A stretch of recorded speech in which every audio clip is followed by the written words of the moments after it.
وعباد الرحمن الذين يمشون على الأرض هونا وإذا خاطبهم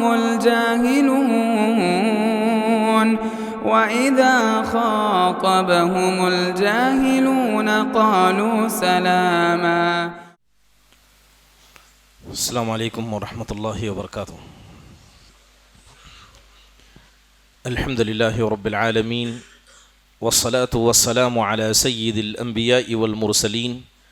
نبینا محمد وعلى آلہ وصحبہ اجمعین اما بعد. یقول اللہ سبحانہ وتعالی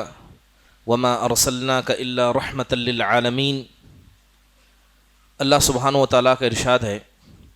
کہ نبی صلی اللہ علیہ وسلم ہم نے آپ کو عالمین کے لیے رحمت بنا کر بھیجا ہے. یہ بات ہم میں سے کسی پر مخفی نہیں ہے کہ اللہ تبارک و تعالیٰ نے جو بہت سارے احسانات اس امت محمدیہ پر کیے، ان میں ایک عظیم احسان آپ علیہ الصلاۃ والسلام کی بعثت تھی. اسی لیے جب آپ قرآن میں پڑھیں گے تو اللہ نے جگہ جگہ آپ علیہ الصلاۃ والسلام کی تعریف کی، اور آپ کے جن صفات پر آپ کی تعریف کی گئی ہے ان میں ایک عظیم صفت رحمت ہے کہ آپ بندوں کے لیے اور اسی طرح اللہ کی مخلوق کے لیے بڑے رحم دل تھے. کہیں اللہ نے کہا فَبِمَا رَحْمَةٍ مِّنَ اللَّهِ لِنْتَ لَهُمْ، کہ نبی صلی اللہ علیہ وسلم یہ اللہ کی رحمت آپ پر ہے کہ آپ لوگوں کے لیے نرم ہیں. بات اگر اللہ کے نبی صلی اللہ علیہ وسلم کی رحمت کی جائے تو آپ نبی صلی اللہ علیہ وسلم کی سیرت کو پڑھیے اور احادیث کو پڑھیے تو اس سے ایک بنیادی چیز ہمیں یہ سمجھ میں آئے گی کہ آپ نے ہمیشہ انسان کو بطور انسان بڑا اکرام دیا، آپ نے بڑی عزت بخشی. بسا اوقات ایک انسان مسلمان بھی ہو سکتا ہے، آپ کے زمانے میں کافر یہودی اور نصرانی بھی تھے، اس کے علاوہ کئی منافقین بھی تھے اور کئی ایسے لوگ بھی تھے جن کا تعلق بے دینوں سے تھا، مگر اللہ کے نبی نے سب کو انسانیت کا احترام عطا کیا. اور آپ نے اس بات کو واضح کیا کہ بات اگر مسلمانوں کی جائے تو سارے مسلمان اللہ کے نزدیک ایک جیسے ہیں. کسی عربی کو کسی اجمی پر، کسی کالے کو کسی گورے پر کوئی فضیلت نہیں سوائے اس آدمی کے جو آدمی اللہ تبارک و تعالیٰ کا تقوی اپنے دل میں رکھتا ہو. بلکہ آپ دیکھیں کہ شریعت اسلامیہ نے، وہ شریعت جو آپ علیہ الصلاۃ والسلام کو عطا کی گئی، اس شریعت نے بہت ساری آسانیاں انسانی نفس پر کی ہیں. جیسے اللہ نے قرآن میں صاف کہا یرید اللہ ان یخفف عنکم وخلق الانسان ضعیفا. اللہ نے کہا کہ اللہ تبارک و تعالیٰ تم پر آسانی کرنا چاہتا ہے، اللہ نے تم پر تخفیفیں کی ہیں، بلکہ اللہ نے انسان کو بڑا کمزور پیدا کیا. اور خود آپ علیہ الصلاۃ والسلام اسی انسانی نفس پر آسانی پیدا کرنے کے لیے کہا کرتے یسروا ولا تعسروا، کہ لوگوں تم لوگوں پر آسانی پیدا کیا کرو، لوگوں پر دشواریوں کو پیدا نہ کیا کرو. خود اما عائشہ رضی اللہ عنہا کہتی ہیں کہ میں نے اللہ کے نبی صلی اللہ علیہ وسلم کو جب بھی کسی معاملے کو کرتے دیکھا کہ ایک کام آسان ہے اور ایک کام مشکل ہے تو کبھی بھی آپ نے مشکل کام کو اختیار نہیں کیا، بلکہ ہمیشہ آپ آسان کام کو اختیار کیا کرتے اور آپ کہا کرتے کہ دین آسانی کا نام ہے. آپ علیہ الصلاۃ والسلام مسجد میں داخل ہوتے ہیں اور آپ کا گھر بالکل مسجد سے متصل تھا. آپ گھر میں داخل ہوتے ہیں مسجد کے راستے سے ہو کر تو آپ گھر کے اندر بہت ساری رسیوں کو باندھا ہوا دیکھتے ہیں. تو آپ پوچھتے ہیں کہ یہ رسیاں کیا ہیں؟ تو کہا جاتا ہے کہ یہ حضرت زینب رضی اللہ عنہا کی ہیں کہ جب عبادت کر کے تھک جاتی ہیں تو ان رسیوں پر اپنے آپ کو لٹکا لیتی ہیں اور کھڑے ہو کر قیام اللیل کرتی ہیں. تو اللہ کے نبی نے یہ دیکھا تو آپ علیہ الصلاۃ والسلام نے کہا مہ علیکم ما تطیقون، کہ ان تمام چیزوں کو ہٹاؤ، یہاں سے دور کرو، تمہیں اتنی ہی عبادت کرنی چاہیے جتنی سکت اور جتنی طاقت تمہارے پاس ہے. صحیح مسلم کی روایت کے اندر آیا کہ آپ نے کہا کہ خدا کی قسم تم عبادتیں کر کر کے تھک جاؤ گے مگر اللہ عبادتوں کو قبول کر کے کبھی تھکنے والا نہیں ہے. تو ان باتوں سے، حدیثوں سے ایک بات سامنے جو نظر آتی ہے وہ یہ کہ اللہ کے نبی نے اس امت محمدیہ کے لیے جو شریعت ہمیں عطا کی ہے وہ شریعت ہی آسانی پر مبنی ہے۔ لہذا شریعت کا کوئی مسئلہ ایسا نہیں ہے جس کے اندر انسان کو دشواری پیدا ہو۔ اس سے بڑھ کر آپ اگر دیکھیں کہ انسان کے دل میں رحمت اس قدر ہونی چاہیے کہ ایک وہ لوگوں کے ساتھ نرمی کا برتاؤ کرے، اور دوسری چیز کہ وہ انہیں تکلیف نہ دے، ہر قسم کی تکلیف سے وہ لوگوں کو بچا کر رکھے۔ بسا اوقات لوگ دین کا سہارا لے کر لوگوں کو تکلیف پہنچاتے ہیں، بسا اوقات لوگ دنیا کا سہارا لے کر دنیا کے لوگوں کو تکلیف پہنچاتے ہیں۔ اللہ کے نبی صلی اللہ علیہ وسلم نے ان تمام تکلیفوں سے مومنوں کو آزاد کرنے کا حکم دیا جو کسی کو بھی پہنچ سکتی ہے۔ بلکہ آپ نے سنا ہوگا کہ اللہ کے نبی علیہ الصلاۃ والسلام نے کہا کہ اگر کوئی مسلمان کسی مسلمان کی طرف کسی ہتھیار یا لوہے کی چیز کو لے کر صرف اس کی طرف اشارہ کرتا ہے، نہ مارنے کا ارادہ ہے بلکہ ہنسی مذاق میں بھی اگر کوئی آدمی کسی ہتھیار کو یا لوہے کو اپنے مسلمان کی طرف بطور اشارہ کرتا ہے تو آپ علیہ الصلاۃ والسلام نے کہا کہ اس پر اللہ کے فرشتے لعنت کرتے ہیں۔ دوسری حدیث کے اندر آپ علیہ الصلاۃ والسلام کہا کرتے کہ اذا مر احدکم باسواقنا او بمساجدنا ومعه نبل فلیمسک علی نصلها۔ آپ کہا کرتے کہ اگر تم میں کا کوئی آدمی مسلمانوں کے بازار سے گزرے یا مسلمانوں کی مسجدوں کے سامنے سے گزرے، اس کے پاس کوئی نیزہ ہو تو اس آدمی کو چاہیے کہ جو نیزے کی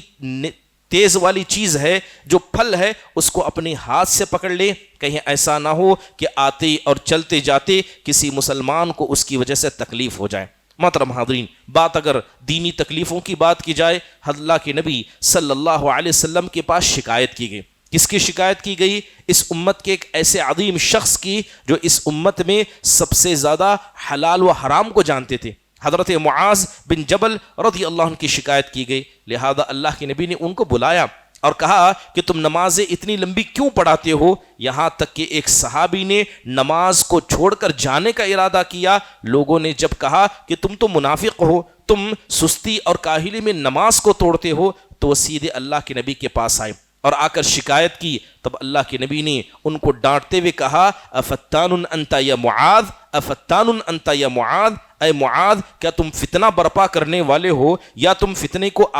ہوا دینے والے ہو؟ پھر اس کے بعد آپ نے نصیحت کرتے ہوئے کہا کہ تم میں کا کوئی بھی آدمی جب لوگوں کی امامت کرے وہ ہمیشہ نماز کو ہلکا پڑھایا کرے، کیونکہ ہو سکتا ہے کہ مقتدیوں میں کوئی ضعیف ہو سکتا ہے کہ کوئی کمزور ہو سکتا ہے کہ کوئی ضرورت مند ہو، لہذا نہ انسان دین کا سہارا لے کر کسی کو تکلیف پہنچا سکتا ہے نہ دنیا کا سہارا لے کر۔ بلکہ آپ یہ بھی دیکھیں کہ اللہ کے نبی صلی اللہ علیہ وسلم کی رحمت کا اندازہ ہم اس بات سے لگاتے ہیں کہ آپ علیہ الصلاۃ والسلام صحابہ کے جذبات کو سمجھتے تھے، آپ ان کے فیلنگ کو سمجھتے تھے، اسی لیے جب بھی آپ سے کوئی الفاظ نکلتے تو آپ علیہ الصلاۃ والسلام کے الفاظ بڑے بہترین ہوا کرتے، جس کے اندر نہ کسی کی دل کی آزاری ہوتی نہ کسی کو تکلیف پہنچائی جاتی۔ بڑی مشہور حدیث ہے، آپ نے بارہا سنا ہوگا کہ اللہ کے نبی صلی اللہ علیہ وسلم نے صحابہ کے سامنے قیامت کے دن کا تذکرہ کیا اور کہا کہ بہت سارے انبیاء کو لایا جائے گا، کچھ انبیاء کے ساتھ ماننے والوں کی اتنی تعداد ہوگی، کوئی نبی ایسا ہوگا جس کے ساتھ کوئی نہیں ہوگا۔ پھر اس کے بعد آپ نے کہا کہ اس کے بعد ایک بڑی امت مجھے دکھائی گئی جس کے ساتھ ایک نبی آ رہے تھے، تو مجھے لگا کہ یہ میری امت ہوگی۔ تب آپ کو بتایا کہ یہ حضرت موسیٰ علیہ الصلاۃ والسلام کی امت ہے۔ پھر آپ کہتے ہیں کہ اس سے بڑی امت مجھے دکھائی گئی اور آپ سے کہا گیا کہ یہ آپ کی امت ہے اور اس کے اندر 70,000 ایسے لوگ ہیں جو بغیر حساب و کتاب کے جنت میں داخل ہوں گے۔ یہ کہہ کر آپ علیہ الصلاۃ والسلام گھر میں داخل ہوتے ہیں۔ اب صحابہ اکرام آپس میں گفتگو کرنے لگے کہ وہ 70,000 خوش نصیب اس امت میں کون ہو سکتے ہیں جن کا نہ اللہ حساب لے گا بلکہ کتاب کے مسئلے میں بھی ان پر آسانی کی جائے گی۔ اللہ کے نبی باہر نکلتے ہیں اور آپ ان کے صفات بیان کرتے ہیں۔ آپ کہتے ہیں کہ وہ لوگ ہوں گے جو دوسروں سے رقیے کا مطالبہ نہیں کرتے ہوں گے، نہ اپنے جسموں پر وہ داغتے ہوں گے اور نہ ہی وہ کوئی ایسا کام کرتے ہوں گے جو اللہ کے توکل کے خلاف ہوگا۔ تو یہ بات ابھی چل رہی تھی، فوراً ایک صحابی رسول کھڑے ہوتے اور کہتے ہیں ادعوا اللہ ان یجعلنی منہم، اے اللہ کے نبی آپ نے جن 70,000 لوگوں کا تذکرہ کیا، آپ میرے لیے دعا کیجئے کہ اللہ ان میں سے مجھے بنا دے۔ تو اللہ کے نبی نے کہا انت منہم، کہ عکاشہ تم ان لوگوں میں سے ہو۔ بات یہاں پر ختم نہیں ہوئی، فوراً دوسرے صحابی کھڑے ہوئے اور انہوں نے کہا اے اللہ کے نبی میرے لیے بھی دعا کیجئے کہ اللہ مجھے بھی ان میں سے بنا دے۔ تب آپ علیہ الصلوۃ والسلام کے الفاظ سنیے گا، آپ نے کہا سبقک بہا عکاشہ، آپ نے کہا کہ تم بھی اس کے حقدار تھے، یہاں جتنے بیٹھے سب حقدار تھے، لیکن عکاشہ اس میں سبقت لے گئے۔ حالانکہ معنی یہی ہے کہ آپ ان میں سے نہیں ہیں، عکاشہ ان میں سے ہیں، مگر آپ نے الفاظ ایسے اختیار کیے کہ جس کی وجہ سے آپ کے الفاظ کی وجہ سے کسی کو ادنا تکلیف بھی نہ ہو۔ محترم حاضرین، نبی صلی اللہ علیہ وسلم کی رحمت صحابہ اکرام کے ساتھ یا انسانی تعامل صحابہ کے ساتھ ایسا ہوتا کہ آپ کو پتا ہوتا کہ جب کسی کی شکایت آپ کے سامنے کی جاتی، کسی کا مسئلہ آپ کے سامنے رکھا جاتا، آپ کو پتا ہوتا کہ کس نے کب غلطی کی ہے، مگر کبھی بھی آپ جب لوگوں میں نصیحت کرتے تو آپ نام نہیں لیا کرتے، صرف اس آدمی کے جذبات کا خیال کرتے ہوئے آپ کہا کرتے ما بال اقوام یفعلون کذا و کذا، میں دیکھتا ہوں کہ لوگوں کو کیا ہو گیا ہے کہ لوگ ایسے کاموں کو انجام دیتے ہیں، جبکہ آپ کو معلوم ہوتا کہ کس نے کب یہ بات کہی ہے۔ بلکہ آپ دیکھیں کہ اللہ کے نبی صلی اللہ علیہ وسلم لوگوں کے جذبات کا، آپ کی رحمت کا اندازہ اس سے لگایا جا سکتا ہے کہ آپ لوگوں کے جذبات کا کس قدر خیال کرتے کہ آپ گھر میں موجود ہیں۔ آپ علیہ الصلوۃ والسلام حضرت عائشہ رضی اللہ عنہا کی گود میں لیٹے ہوئے تھے، تو آپ نے اپنی ایک خواہش کا اظہار کیا اور آپ نے کہا یا عائشہ لولا قومک حدیث بالکعبہ لنقضت الکعبہ وجعلت لها بابین، اللہ کے نبی کہتے ہیں اے عائشہ یہ جو تمہاری قوم کے لوگ ہیں، اگر یہ نئے مسلمان نہ ہوتے تو پتا ہے میں کیا کرتا؟ پھر آپ نے کہا میں کعبہ کو گرا دیتا، میں کعبہ کو گرا کر جس طرح حضرت ابراہیم نے بنایا تھا اسا زمین کے برابر کرتا اور اس کے بیچ سے ایک دروازہ بناتا کہ لوگ ایک دروازے سے داخل ہوتے دوسرے سے نکل جاتے۔ اللہ کے نبی صلی اللہ علیہ وسلم زمین سے چلے جاتے ہیں، آپ کا انتقال ہو جاتا ہے، مگر کبھی آپ نے اپنی اس خواہش کو پورا نہیں کیا۔ ابن حجر الاسقلانی رحمہ اللہ کہتے ہیں کہ یہ چیز بڑی اچھی تھی کہ کعبہ کو اگر زمین کے برابر کر دیا جاتا ہر آدمی اندر داخل ہوتا، مگر آپ نے یہ کیوں نہیں کیا؟ تو حدیث کے اندر اس کا جواب دیا گیا کہ صحابہ نئے مسلمان تھے، اگر انہیں اندازہ ہو جاتا کہ اللہ کے نبی کعبہ کو گرانے والے ہیں، ہو سکتا ہے کہ ان کے جذبات کو ٹھیس پہنچ جاتی۔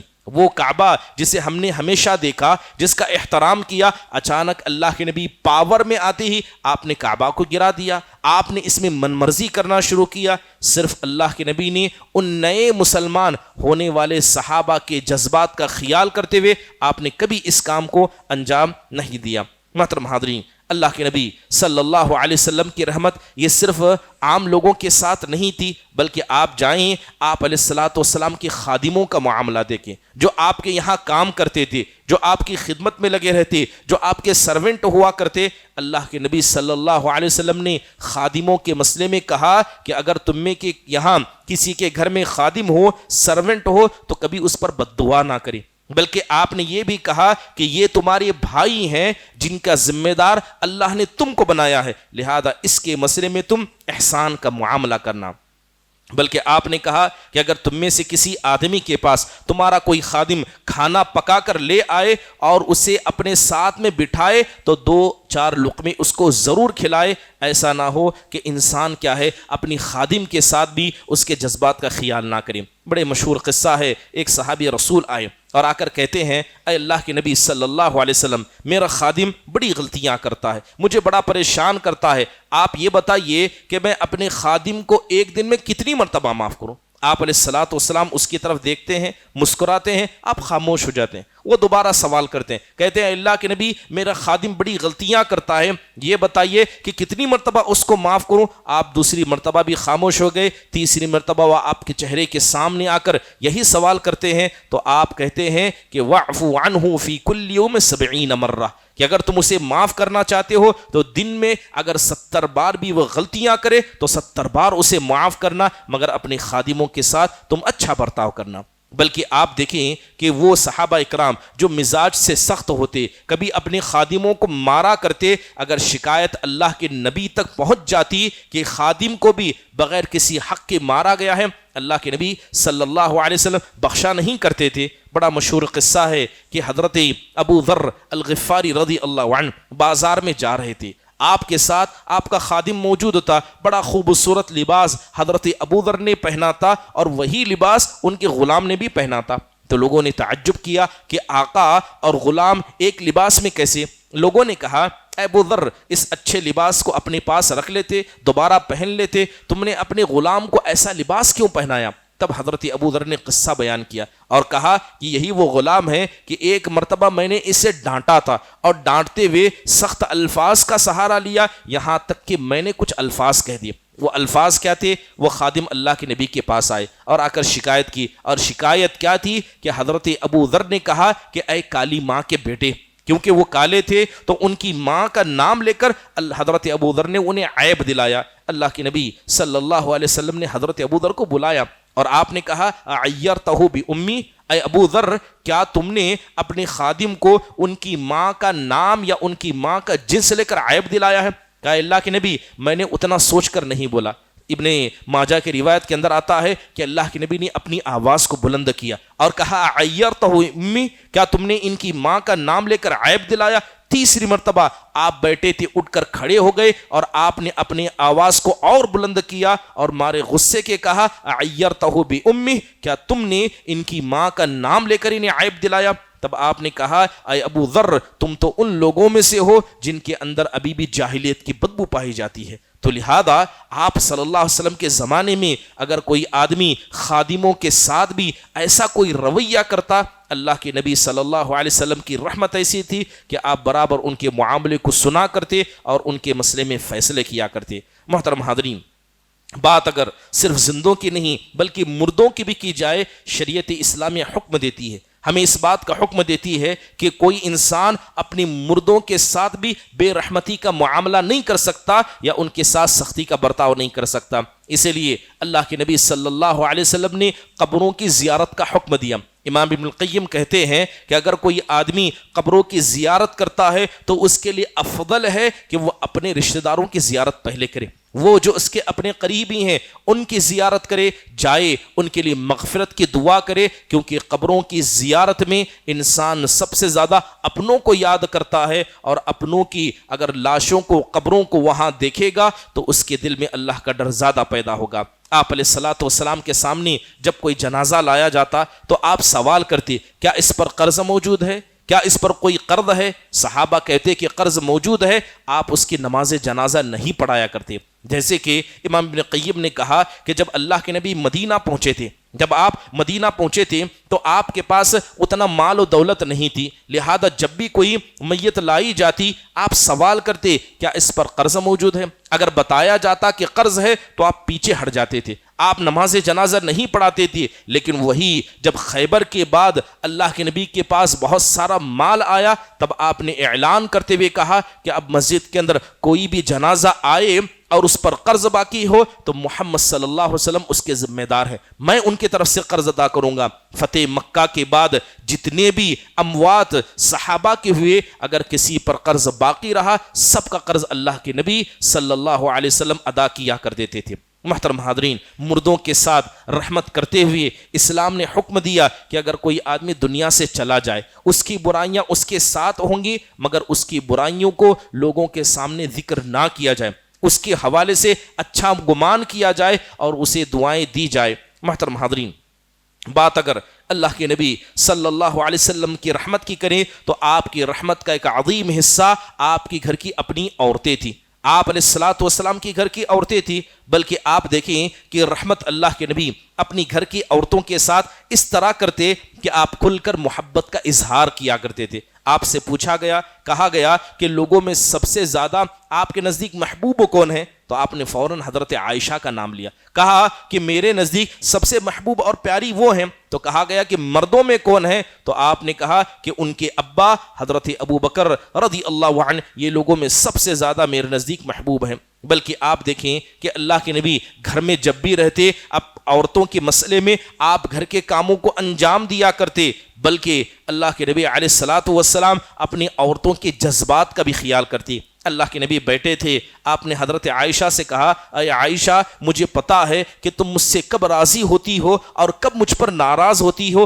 میں سمجھ جاتا ہوں۔ تو حضرت عائشہ نے کہا کہ وہ کیسے؟ تب اللہ کے نبی نے کہا کہ جب بھی تم مجھ پر غصہ ہو جاتی ہو، تمہیں قسم کھانے کی ضرورت پڑتی ہے، تم میرا نام نہیں لیتی بلکہ حضرت ابراہیم کے رب کا نام لیتی ہو، لیکن جب تم مجھ سے خوش ہوتی ہو تو تم کہتی ہو کہ محمد ابن عبداللہ کے رب کی قسم۔ لہذا اللہ کے نبی صلی اللہ علیہ وسلم کا برتاؤ یہ اپنی خواتین کے ساتھ یہ سب کے لیے قابل نمونہ ہے۔ بلکہ امام ابن حجر الاسقلانی رحمہ اللہ نے کہا کہ اللہ کے نبی صلی اللہ علیہ وسلم نے 11 شادیاں کی، ایک وقت میں 9 بیویاں آپ کے پاس تھی، ہر بیوی کے پاس اللہ کے نبی صبح اور شام روزانہ جایا کرتی۔ فجر کے بعد گھروں میں داخل ہوتے، آپ سلام کرتے اور انہیں دعائیں دیتے تھے، اور عصر کے بعد اللہ کے نبی ہر بیوی کے گھر میں جاتے اور کوئی ضرورت ہوتی تو اللہ کے نبی ان کی ضرورتوں کو پورا کیا کرتے۔ اس کے علاوہ ہر بیوی کا ایک دن مقرر تھا۔ تو اللہ کے نبی صلی اللہ علیہ وسلم کی سنتوں میں سے ایک عظیم سنت اپنی بیویوں پر سلام کرنا اور انہیں دعائیں دینا بھی ہوا کرتا تھا۔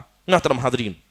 بات یہاں تک نہیں ہے، بلکہ اللہ کے نبی صلی اللہ علیہ وسلم کے زمانے میں بہت ساری مرتبہ کئی ایسے معاملات ہوئے کہ آپ کی گھر کی عورتوں نے آپ کے سامنے شکایت کی، بہت ساری شکایتوں کو اللہ کے نبی سن لیتے مگر کوئی جواب نہ دیتے۔ صحیح بخاری کی روایت ہے کہ ایک مرتبہ ایسا ہوا کہ اللہ کے نبی صلی اللہ علیہ وسلم 24 گھنٹے کا وقت ہو گیا گھر میں داخل نہیں ہوئے، حضرت عائشہ کے پاس نہیں آئے، جبکہ آپ صبح اور شام میں روزانہ ہر بیوی کے پاس جاتے۔ تو حضرت عائشہ کے پاس جب دوسرے دن اللہ کے نبی فجر کے بعد آئے تو حضرت عائشہ مارے غصے میں کہتی ہیں کہ آپ کل سے کہاں موجود تھے؟ تب اللہ کے نبی نے کہا کہ میں ام سلمہ کے پاس تھا۔ تو حضرت عائشہ کو بڑا غصہ آیا، انہوں نے مارے غصے کے کہا کہ ام سلمہ سے کبھی آپ کا دل بھرتا نہیں ہے کہ آپ پورا وقت وہاں دیتے ہیں؟ حضرت عائشہ غصے میں تھی مگر اللہ کے نبی کے چہرے پر مسکراہٹ تھی، آپ نے کوئی جواب ان کا نہیں دیا۔ ایسے کتنے ایسے معاملات ہیں جو اللہ کے نبی صلی اللہ علیہ وسلم کا برتاؤ آپ کی عورتوں کے ساتھ دیکھا جا سکتا ہے۔ وہ بڑا مشہور قصہ کہ حضرت عمر گھر میں داخل ہوتے، جیسے ہی داخل ہوتے ہیں گھر کی عورتیں، آپ کی بیویاں سب بیٹھی تھیں اور آپ سے شکوے شکایت کر رہی تھی، جیسے ہی حضرت عمر گھر میں داخل ہوئے سب پردے کے پیچھے چلی گئی۔ آپ علیہ الصلوۃ والسلام ہنسنے لگے تو حضرت عمر نے آپ کو دعا دیتے ہوئے کہا، اضحک اللہ سنک یا رسول اللہ، اے اللہ کے نبی اللہ آپ کے دانتوں کو ایسے ہی ہنستا رکھے، آپ کیوں مسکرا رہے ہیں؟ تب آپ نے کہا کہ دیکھو اب تک سب یہاں بیٹھی تھی، میرے سامنے مطالبات شکوے شکایت کر رہی تھی، جیسے ہی تمہیں آتے دیکھا سب اندر چلی گئی۔ تو حضرت عمر نے نبی صلی اللہ علیہ وسلم کی بیویوں کو ڈانٹا اور کہا، یا عدواتی انفسہن، اے اپنی نفس کی دشمن عورتوں تم مجھ سے ڈرتی ہو جبکہ تمہیں تو اللہ کے نبی صلی اللہ علیہ وسلم سے ڈرنا چاہیے تھا۔ اس وقت آپ نے یہ جملہ کہا تھا، اے عمر تم ان کی کیا بات کرتے ہو؟ خدا کی قسم اگر کسی گلی میں تم گزرو اور شیطان بھی تم سے ملاقات کر لے، شیطان اپنا راستہ بدلنا پسند کرے گا، وہ تمہارا مقابلہ پسند نہیں کرے گا۔ محترم حاضرین، بات یہاں تک نہیں ہے، نبی صلی اللہ علیہ وسلم کا برتاؤ جو اپنی بیویوں کے تئیں تھا ان کی غصیلے معاملات میں تھا۔ آپ جانتے ہیں کہ حضرت صفیہ رضی اللہ عنہا یہ پہلے یہودیاں تھیں، ان کے والد کو اللہ کے نبی نے قتل کروا دیا، ان کے شوہر اللہ کے نبی صلی اللہ علیہ وسلم کے ہاتھوں قتل کیے گئے تھے، بلکہ ان کے بھائی بھی یہ مسلمانوں کے ہاتھوں قتل کیے گئے۔ جب ان کو غلام بنایا گیا تو ایک صحابی رسول آتے ہیں اور کہتے ہیں کہ اللہ کے نبی یہ بھی جو صفیہ ہیں یہ حوی بن اخطب کی بیٹی ہیں، یعنی یہودیوں کے بڑے قبیلے کے سردار کی بیٹی ہیں، اگر آپ انہیں اپنے پاس رکھ لیں گے تو ہو سکتا ہے کہ اسی رشتہ داری کی وجہ سے یہودی ہمارے ساتھ نرمی کا برتاؤ کرنے لگ جائیں۔ اللہ کے نبی صلی اللہ علیہ وسلم نے حضرت صفیہ کو اپنے ماتحت لیا، انہیں آزاد کیا، نکاح کا پیغام دیا اور آپ نے ان سے شادی کی۔ حضرت صفیہ خود کہتی ہیں کہ جب میری شادی اللہ کے نبی سے ہوئی تھی، آپ سے بڑھ کر مبغوض چہرہ میرے نزدیک کسی کا نہیں تھا. میرے والد آپ کی وجہ سے قتل کیے گئے, میرے شوہر آپ کی وجہ سے مارے گئے, میرے بھائی بھی مسلمانوں کے ہاتھوں میں مارے گئے. اللہ کے نبی صلی اللہ علیہ وسلم جب حضرت صفیہ کے پاس آتے تو آپ انہیں بتاتے اور کہتے کہ دیکھو تمہاری والد کو اس لیے قتل کیا گیا کیونکہ انہوں نے مجھے قتل کرنے کا ارادہ کیا تھا, تمہارے بھائی اس وجہ سے, تمہارے شوہر اس وجہ سے مارے گئے. اللہ کے نبی ہمیشہ اس بات کو بار بار دہرایا کرتے, بلکہ اللہ کے نبی ان کے دل کو خوش کرنے کے لیے اتنے کام کرتے, جیسے کہ صحیح ترمذی کی روایت میں ہے کہ حضرت صفیہ رضی اللہ عنہا تھوڑی پست قد تھی, لہذا ایک مرتبہ جنگ میں آپ جا رہے تھے تو آپ نے ان کو ساتھ لیا. جب اونٹ پر بیٹھنے کی باری آئی تو حضرت صفیہ خود سے چڑھ کر اس پر نہیں بیٹھ پا رہی تھی. آپ صلی اللہ علیہ وسلم جاتے ہیں, اپنے گھٹنے کو رکھتے ہیں اور حضرت صفیہ آپ کے گھٹنے پر پیر رکھ کر کیا ہے اونٹ پر بیٹھ جاتی ہیں. حضرت صفیہ کہتی ہیں کہ اللہ کے نبی صلی اللہ علیہ وسلم کا کریمانہ تعلق میرے ساتھ ایسا ہوا کرتا کہ وہ وقت تھا کہ میں آپ کے چہرے سے اتنی نفرت کرتی تھی, لیکن ایسا وقت ہوا کہ آپ سے زیادہ محبوب چہرہ میرا کسی کا اور نزدیک نہیں تھا. محترم حاضرین, نبی صلی اللہ علیہ وسلم کی رحمت کی بات کی جائے, یہ مسلمانوں کے لیے تھی, بزرگ عورتوں کے لیے تھی, بچوں کے لیے تھی, مسلمانوں کے لیے تھی, کافروں کے لیے تھی, بلکہ اللہ تعالیٰ نے جو کہا وَمَا أَرْسَلْنَاكَ إِلَّا رَحْمَةً لِلْعَالَمِينَ, کہ نبی ہم نے آپ کو سارے جہاں کے لیے رحمت بنا کر بھیجا ہے. یقیناً آپ کی شخصیت اس امت مسلمہ کے لیے ایک عظیم نعمت تھی, لہذا انسانوں کو چاہیے کہ وہ جناب محمد الرسول اللہ صلی اللہ علیہ وسلم کی رحمت کو دیکھیں اور ویسا ہی تعامل اپنے گھر والوں کے ساتھ, اس کے علاوہ مسلمانوں کے ساتھ کرنے کی کوشش کریں. اللہ تعالیٰ سے دعا ہے اللہ تبارک و تعالیٰ ہم سب کو جناب محمد الرسول اللہ صلی اللہ علیہ وسلم کے اخلاق کو اپنانے کی توفیق نصیب فرمائے. آمین. اقول قولی هذا واستغفر الله لي ولكم ولسائر المسلمين من كل ذنب فاستغفروا انه هو الغفور الرحيم. جزاكم الله خير واحسن الله اليكم. السلام عليكم ورحمۃ اللہ وبرکاتہ. مسجد عباد الرحمن کے پلیٹ فارم سے ہونے والی دعوت و تبلیغ کے مشن کو آگے بڑھانے میں ہمارا بھرپور ساتھ دیں. علم و عمل سے ناطہ جوڑنے کے لیے اہل علم سے جڑیں. مسجد عباد الرحمن کے یوٹیوب چینل کو سبسکرائب کریں اور آگے شیئر کرنا ہرگز نہ بھولیں. فجزاکم اللہ خیرا.